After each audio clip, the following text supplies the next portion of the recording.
जलाब रे ओटावा में जलाब रे मैथिली स्टाइल में जलाब रे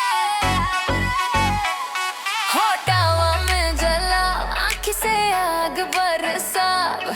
साड़ी खिसकाओ कमर हिलाओ दुनिया कहलाओ नाच बरे थिरक बरे ढोलक के संग Maithili girl hot and dangerous जलाब जलाब जलाब जलाब रे सबके दिल जलाब रे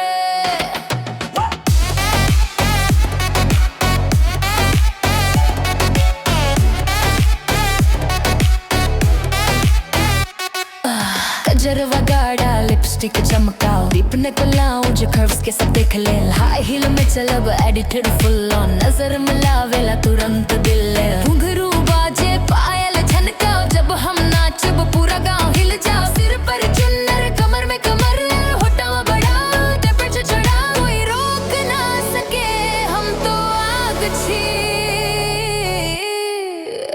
मैथिली बम Ready to blast रे होटावा में जलाब आँखी से आग बरसाव सारी खिसकाओ कमर हिलाव दुनिया के हिलाव नाचब रे थिरकब रे ढोलक के संग Maithili girl hot and dangerous जलाब जलाब जलाब जलाब रे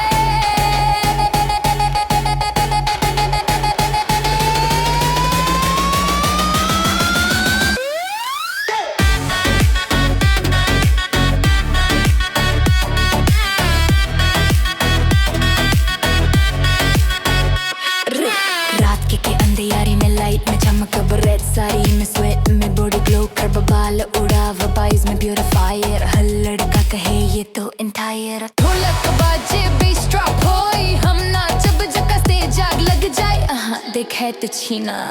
हमरा हाथ में सहन न होई टच करब तो जल जाए Maithili swag nobody can deny